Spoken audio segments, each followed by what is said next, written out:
우리는 엘리야의 생애를 보면서 엘리야 이야기를 통해서 하나님의 종과 그 백성들을 훈련하시고 연단하시는 하나님의 방법을 보게 됩니다. 그것은 낮추심입니다. 낮추심. 뭐라고요? 낮추심이에요. 한번 저를 따라서 한번 해주시기 바랍니다. 하나님은 나를 낮추십니다. 여러분 그거 아셔야 돼요. 이 진리를, 이 범상한 진리를 모르면 시험에 들기 쉬워요. 여러분 그 영성이 투철한 열심히 남다른 하나님의 종 엘리야도 하나님이 낮추셔요. 그것도요 철저히 낮추십니다. 아니 처절히 낮추십니다. 이제 그릿 시냇가에 그 풍족하지는 않지만 그곳에서의 생활을 마치고 이제 엘리야는 멀리 떨어진, 지난 주일 제가 말씀드렸죠, 키로수로 약 120km 떨어진 시돈 땅 사르밧이라는 낯선 도시로 여행하라, 그곳에 가라 하는 하나님의 명령을 받았습니다. 또한 그곳에서 이제 굶주림에 처한 황당한 과부가 자신을 분양해야만 되었습니다. 사랑하는 성도 여러분, 우리가 믿음 생활하면서 많이 느끼시죠? 때로는 하나님께서 우리를 낮추셔서요, 이건 아닌데 이럴 수가 있나? 이건 또 뭐지? 하는 그런 때가 있습니다. 우리가 기대하고 우리가 원하고 우리가 바라는 것과는 전혀 반대되는 길로 우리를 인도하시기도 합니다. 여러분 신앙생활이라는 것이 무엇입니까? 우리 주님께서 나를 따라오려거든, 즉 신앙생활 제대로 하려면 날마다 자기를 부인하고 자기 십자가를 지고 나를 따라야 된다 말씀하신 거 여러분 기억하시죠? 주님께서 주님을 따라오는 제자들뿐만 아니라 오늘 우리에게도 나를 따라오려거든 너 부인해. 부인이 뭡니까? 내가 죽어야 되는 거야. 자기 십자가가 뭡니까? 주님 나는 없습니다, 나에게는 아무런 결정권이 없습니다 하는 것이 자기 십자가요. 이게 쉽습니까?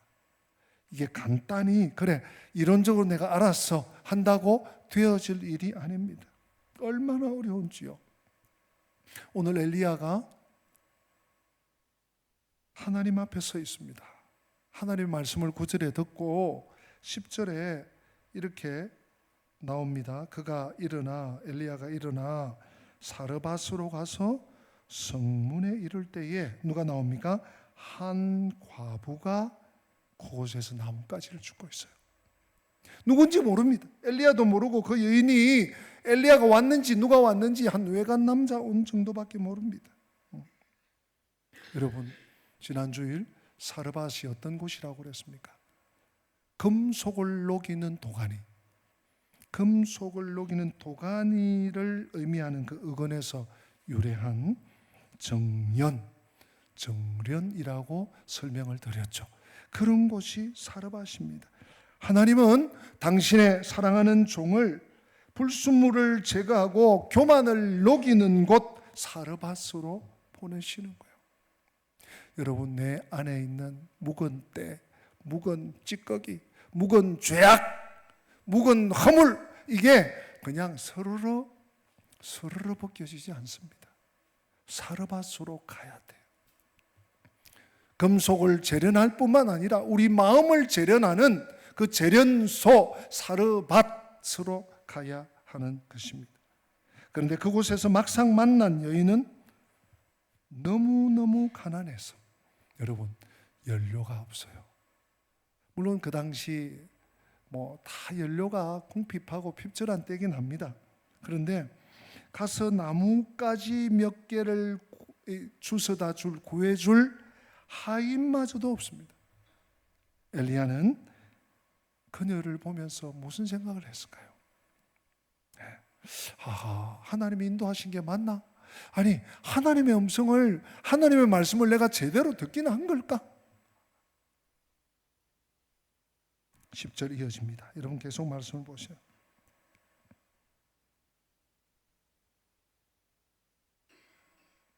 이에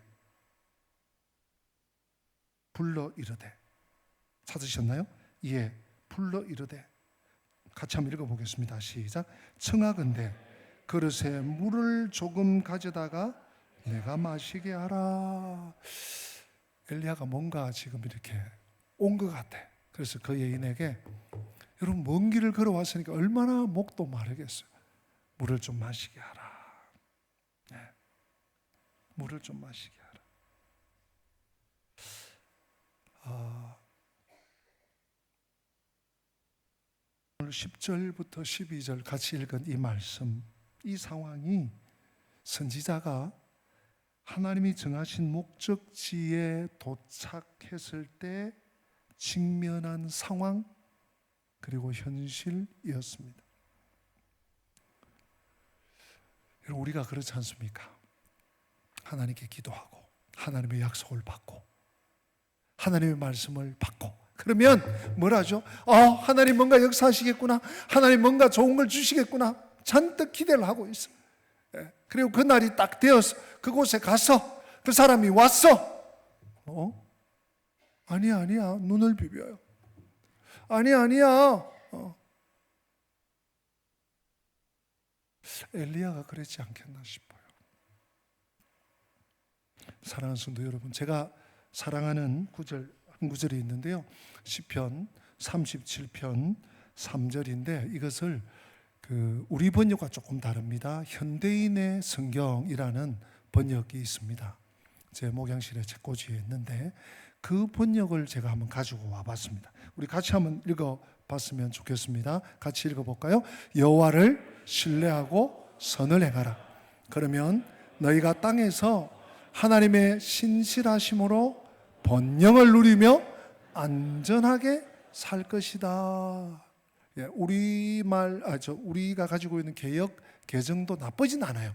그런데 특별히 이 뒷부분이 굉장히 선명하게 설명이 되어서 제가 이 번역을 가지고 왔는데 보세요. 하나님의 신실하심으로 번영을 누리고 안전하게 살 것이다. 어떻게 할 때요? 어떻게 할 때? 앞에 나와 있죠. 여호와를 신뢰하고 뭘 하면? 선을 행할 때. 여호와를 신뢰하면서 하나님의 말씀을 붙잡고 하나님의 인도를 받으며 하나님의 길에 엘리야가 따라왔어요. 그런데 번영은커녕 안전은커녕 더 낭패야. 지금 도움을 받으러 왔는데 도와줄 것도 아무것도 없는데 도와줘야 될 사람 앞에 지금 엘리야가 서 있습니다. 엘리야가 사르밧에 이르렀을 때 직면했던 외적인 상황을 한번 보십시오. 그가 성문에 이르렀을 때 과부 여인이 나뭇가지를 부스럭부스럭 주워 모으고 있었습니다. 하나님께서는 당신의 종에게 그곳으로 가라, 사르밧으로 가라 말씀하셨고, 그곳에 가면 한 사람이 과부가 너를 부양할 것이다 라고 약속해 주셨습니다.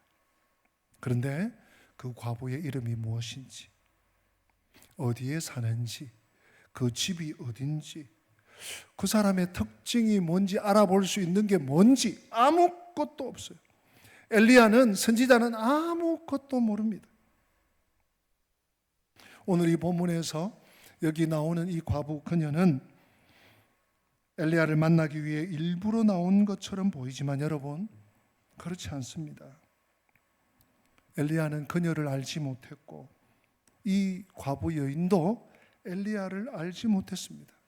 그것은 모두 우연한 것처럼 보이지만 선지자에게 그분의 말씀을 이루기 위해 하나님께서 결정하고 마련하신 과정인 줄로 믿습니다.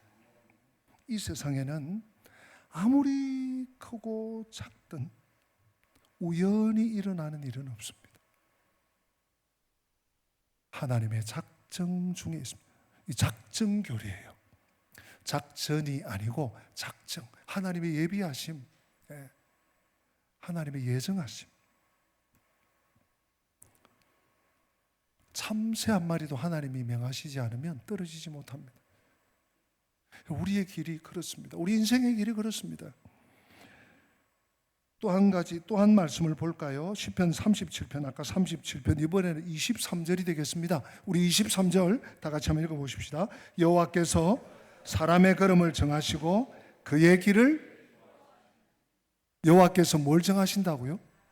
사람의 걸음을 정하신다. 여러분 동의하십니까? 아침에 일어나서 눈을 비비고 세수하고 식사하고 출근하고 학교 가고 내가 할 일을 하고 사업하러 가고 누구 만나러 가고 밭에 가고 논에 가고 내가 하는 것 같은데 뭐라고요? 여호와께서 사람의 걸음을 정하시고 그 걸음을 하나님의 인도를 받아 사는 그를 하나님은 기뻐하신대요. 또 한 구절을 보십시다. 예레미야 10장 23절 말씀 우리 같이 한번 읽어보십니다. 같이 읽을까요? 여호와여 내가 알거니와 사람의 길이 자신에게 있지 아니하니 걸음을 지도함이 걷는 자에게 있지 아니하니이다. 아멘. 예레미야 선지자를 통해서 하나님이 이렇게 말씀하십니다. 사람의 길이 자신에게 있지 않단다. 너의 인생 길이 너의 의지에 있지 않단다. 너가 살아가는 삶의 여정이 너가 원하는 대로 되지 않는단다. 그것은 내가 정하여서 내가 인도하고 내가 지도한다. 사랑하는 성도 여러분, 삶의 평범한 일들을 하나님과 단절시키는 것은 순전히 불신앙입니다. 우리에게 나는 크고 작은 호흡하듯이 물 마시듯이 일어나는 크고 작은 모든 일들이 그냥 어쩌다가 없습니다. 그런 일은 없습니다. 우리의 모든 환경과 경험은 주님의 뜻, 주님의 지시에 따라 이루어집니다. 왜 그럴까요? 로마서 11장 36절에 잘 나와 있습니다. 같이 읽읍시다. 이는 만물이 주에게서 나오고 주로 말미암고 주에게로 돌아감이라.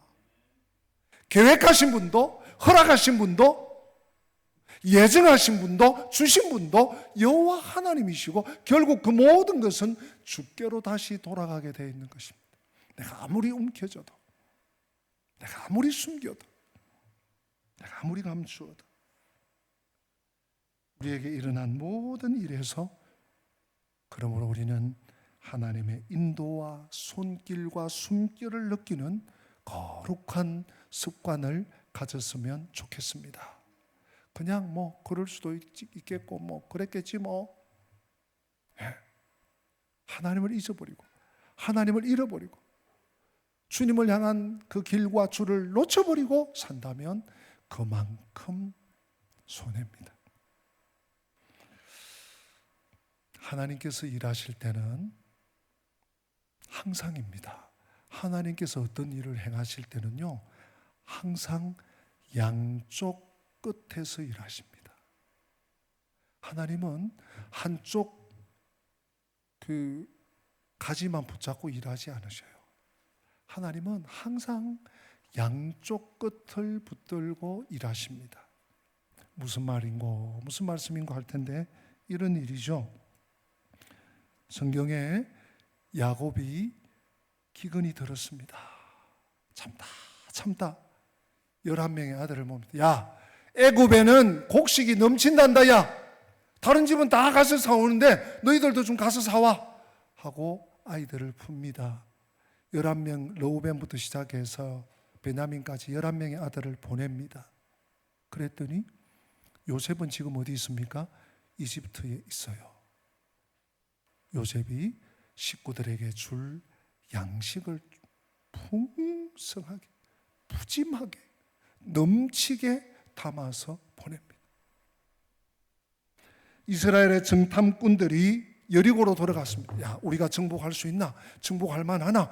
막 가슴 졸이면서 스파이 같이 들어갔습니다. 근데 그곳에 누가 딱 준비되고 있습니까?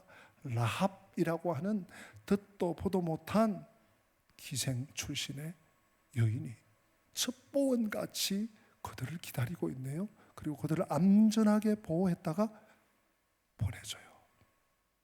하나님이 양쪽 끝에서 일하신다는 것 좀 감을 잡으시겠습니까? 그뿐만 아닙니다. 모르드게가 위협받는 백성들을 구원해달라고, 하나님, 유다인들이 다 죽게 생겼습니다. 하나님, 내 한 목숨만 아니라 이 백성들이 다 죽게 생겼습니다.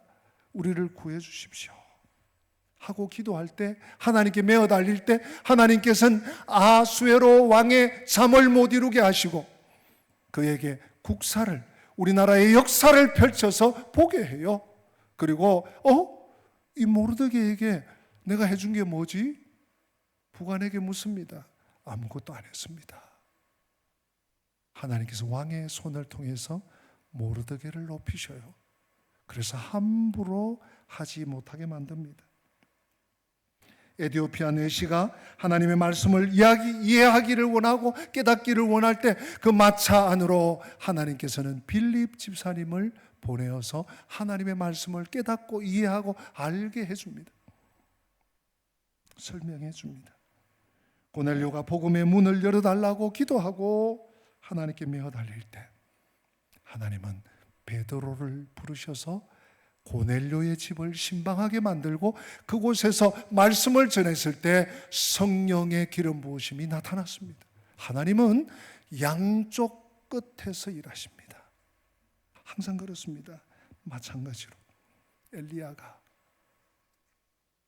이 과부가 어디 사는지, 어떻게 생겼는지, 그 집이 어떻게 생겼는지 전혀 알지 못했지만 하나님의 섭리 가운데 엘리야의 발걸음이 성읍 입구에서 그녀가 엘리야를 만나도록 시간을 딱 맞춰 주었습니다. 이 얼마나 놀랍고 감동적이고 신비한 체험입니까?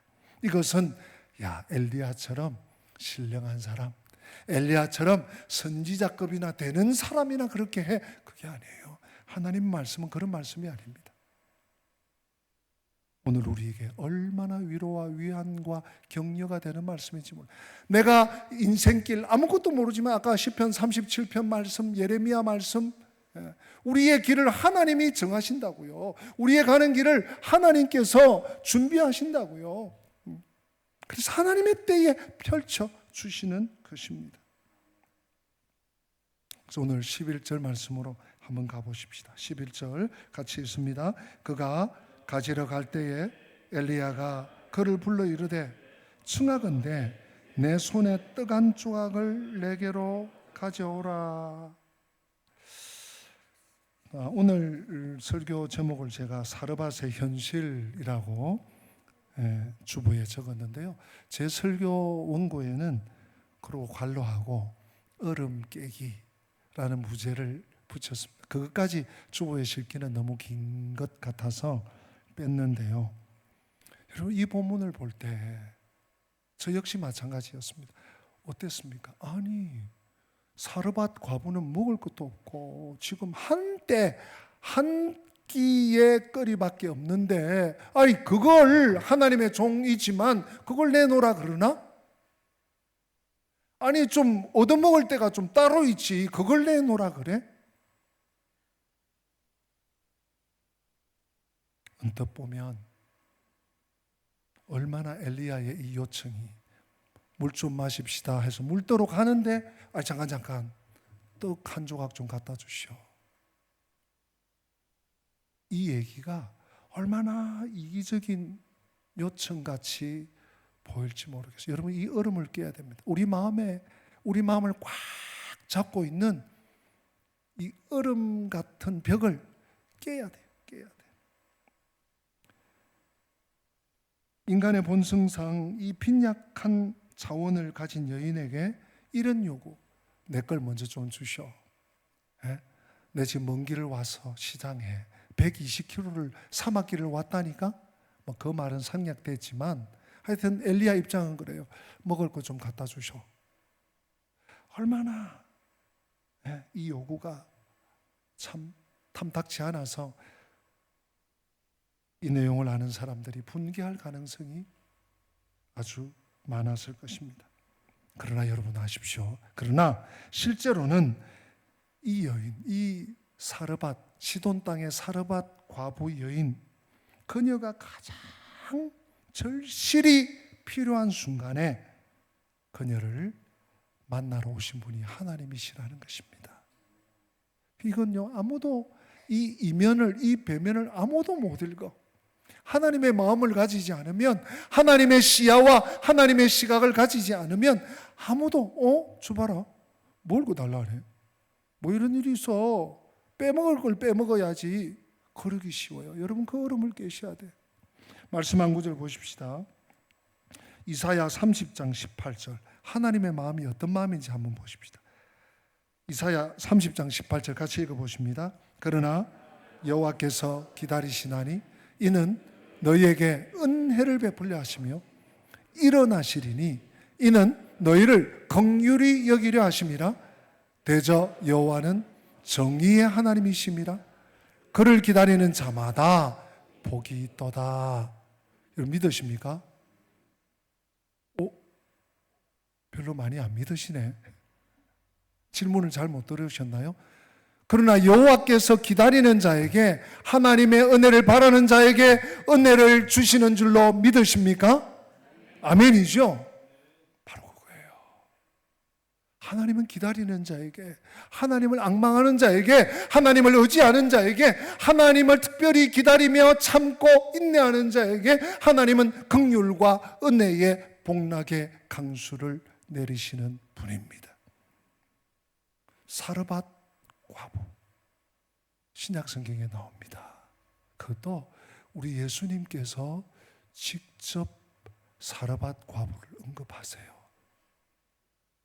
우리 그 말씀 한번 만나보십시다. 누가복음 4장 25절 26절 한 절씩 또박또박 읽어가겠습니다. 같이 읽습니다. 내가 참으로 너희에게 이르노니 엘리야 시대에 하늘이 3년 6개월간 닫히어 온 땅에 큰 흉년이 들었을 때에 이스라엘에 많은 과부가 있었으되 엘리야가 그 중 한 사람에게도 보내심을 받지 않고 오직 시돈 땅에 있는 사렙다의 한 과부에게 뿐이었으며. 여러분 보셨죠? 설명이 필요합니까? 예수님께서 수백 년 전에 있었던 엘리야 시대에 있었던 사렙다라고 나왔죠. 사르밧입니다. 같은 뜻입니다. 사르밧 과부가 하나님을 기다리고 하나님의 도움을 찾고 하나님을 향해 있는 것을 보시고 그곳에 하나님의 종을 보내신 거예요. 이런 걸 기적이라고 그러죠. 네. 이런 걸 하나님이 양쪽 끝에서 일하신다는 것을 우리가 알 수 있는 것이죠. 자, 이때 이 여인이 뭐라고 하는지 보십시다. 여러분 좀 궁금해지지 않습니까? 12절 말씀, 오늘 본문 12절 같이 읽어보십시다. 그가 이르되 당신의 하나님 여호와께서 살아계심을 두고 맹세하던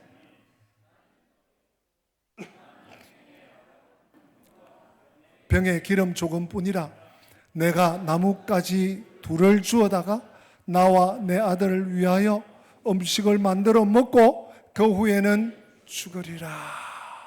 그 후에는 죽으리라. 그럼 지금 어떤 상황입니까? 어떤 상황입니까? 정말 불쌍한 영혼이죠. 극심한 지경까지 내몰렸어요. 몰락했어요. 그런 가운데 가장 고통스러운 죽음만이 그녀와 아들의 얼굴을 응시하고 있는 것 같아요.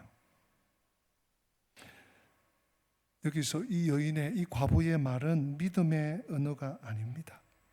육신의 이성의 언어였고 살아계신 하나님께 대한 신뢰가 아니라 불신의 언어였음이 틀림없습니다. 이 여인은 하나님께서 엘리야에게 하신 내가 거기 과부 여인에게 명령하여 내게 음식을 주게 하였느니라 라는 9절의 말씀을 전혀 알지 못했습니다. 듣도 보도 못했습니다. 그녀는 끝이 왔다고, 다만 이제 먹을 거, 한 번 먹을 거 남았고, 이거 먹으면 통에 가루 조금, 기름병에 조금, 이거 이제 붙여서 나뭇가지 주워가지고 불 떼어서 붙여서 먹고 나면 끝입니다. 내 인생은 끝입니다. 그렇게 생각했던 것이죠. 그런데 여러분, 하나님은 우리가 아는, 우리가 상상하는, 어쩌면 우리가 경험한 하나님보다 훨씬 좋으신 분입니다.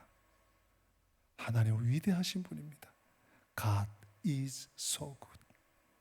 God is so good. God is so great. 하나님 위대하신 분이에요. 이 여인의 애틋함을 하나님이 보시고 들으시고 기억하시고 하셨던 거예요. 자연의 시각과 인간의 이성으로 볼 때 그녀가 누구를 부양한다는 것은 정말 불가능하게 보입니다. 아니, 불가능함 자체입니다. 지독한 가난 속에서 이제 그녀의 양식의 끝이 눈앞에 다가왔습니다. 그녀의 눈은 하나님을 바라보는 것이 아니라 통을 바라보고 있습니다. 그런 거죠. 지금 선지자가 떡을 좀 가져오라고, 양식을 좀 가져오라고 하는데 통 포시라고, 기름 포시라고, 이거 먹고 나와 내 아들 끝장입니다. 끝장입니다. 사실 이 여인만 아닙니다. 성령이 우리 안에, 내 안에 역사하실 때까지는 우리의 눈도 마찬가지예요. 하나님을 응시하고 성령의 능력과 성령의 기름 부으심을 앙망하고 기다리는 것이 아니라 내 통에 얼마나 남았나, 내 병에 얼마나 남았나, 내 주위에 누가 있나, 여기에 우리는 매여 살게 마련인 것입니다. 통은, 그녀가 바라본, 그녀가 붙잡고 있는 통은 이제 그녀를 실패하게 만들었고, 결과적으로 그녀의 마음 앞에는 죽음 외에는 아무것도 없습니다. 사실 불신앙과 죽음은 뗄래야 뗄 수 없는 관계입니다. 죄의 삭은 무엇입니까? 사망이죠.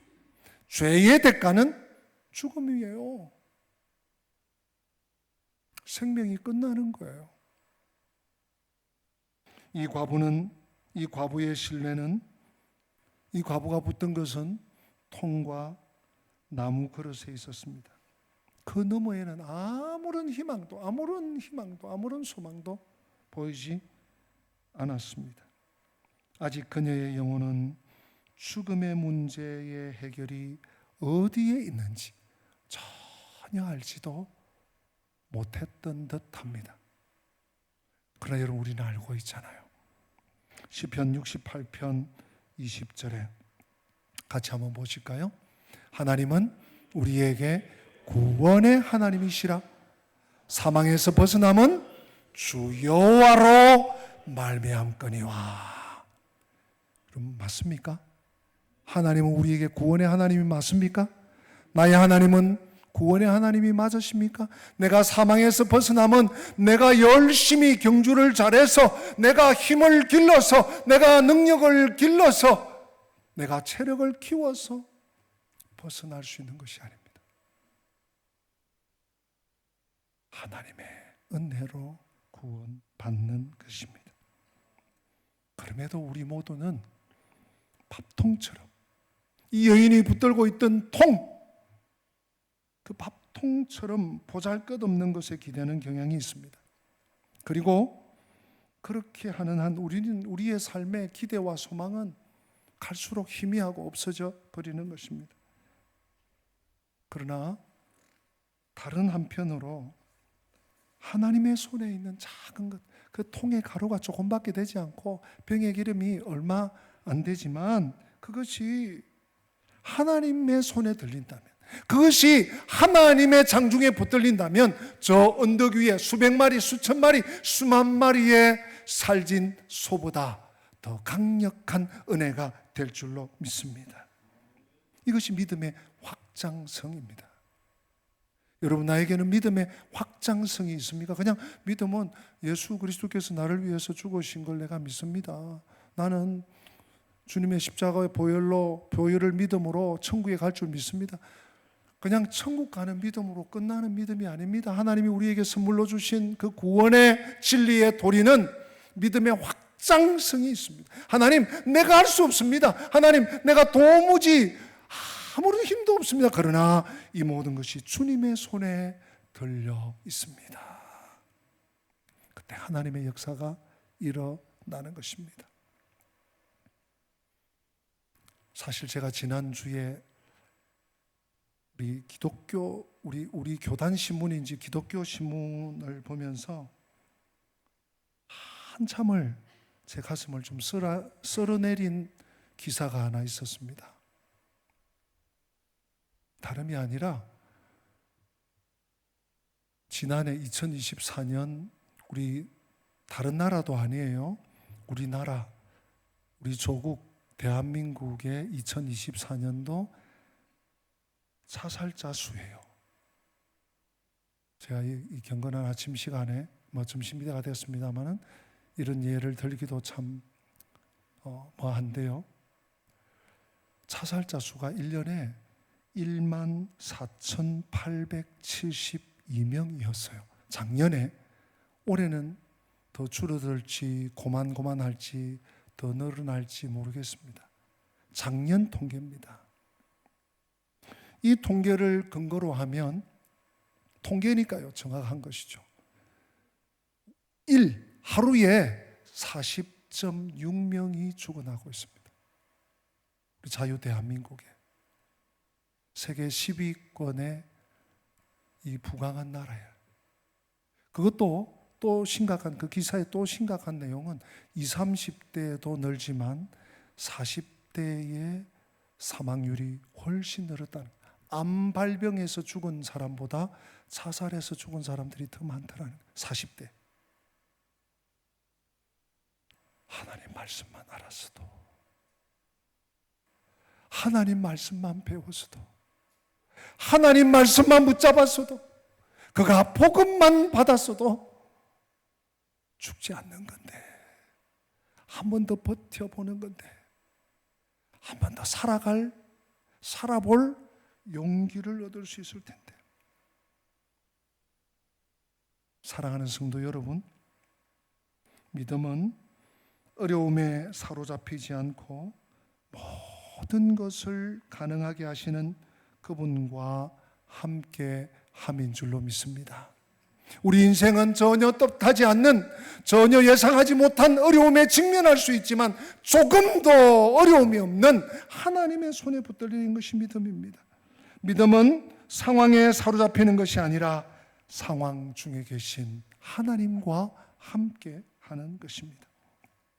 지금 엘리야의 눈앞에 놓인 상황을 우리가 한번 생각해 보십시다. 과부와 아들이 굶주리고 있는 상황, 즉 나뭇가지 몇 개와 한 줌의 양식 그리고 약간의 기름이 그들과 죽음 사이에 놓여 있습니다. 그럼에도 불구하고 하나님은 엘리야에게, 내가 그곳 과부에게 내게 음식을 주게 하였느니라. 9절에 말씀하셨어요. 엘리야에게 정말 신비하고 힘든 시험의 경험이었을 것입니다. 엘리야를 낮추고 또 낮추고 다시 낮추는 연단의 과정이었을 것입니다. 엘리야는 그녀에게 짐이 되기보다는 그녀를 도와야만 했습니다. 오히려. 그러나 아브라함처럼 엘리야는 불신앙으로 하나님의 약속에 대해 비틀거리지 않고 믿음으로 버티고 전진했습니다. 그는 하늘과 땅의 주인 되시는 하나님, 그가 자신을 지켜주시겠다고 선언했음을 알고 있었고 듣고 있었고 믿고 있었습니다. 사르밧의 현실은 비록 음식이나 기름이 전혀 없었지만 그것이 선지자의 영혼을 약화시키거나 그를 낙담시키거나 그를 실망시키지 않았습니다. 사랑하는 성도 여러분, 내가 하나님의 선하심과 하나님의 능력과 하나님의 신실하심을 알고 믿고 또한 경험적으로 알고 있다면 그분이 어떤 모습으로 나타나더라도, 그분이 내 삶에 어떻게 개입하시더라도, 아니 하나님이 내 삶에 개입하신 게 맞기나 맞나? 하나님이 내 이 형편을 알고 계시기나 한 게 맞나? 하는 상황 속에 헷갈리는 생각이 들지라도 그분에 대한 신뢰가 흔들리지 않도록 하셔야 합니다. 사르밧의 냉혹한 현실의 얼음벽을 깨고 더욱 주님께로 나아가야 합니다. 그분만을 죽도록 신뢰하고 따르며 그분께 맡기며 의지하고 살아야 하는 것입니다. 이런 결단이 오늘 나의 결단이 되시기를 주님의 이름으로 소망합니다. 우리 다 함께 기립하셔서 약할 때 강함 대신에 우리 찬양하겠습니다.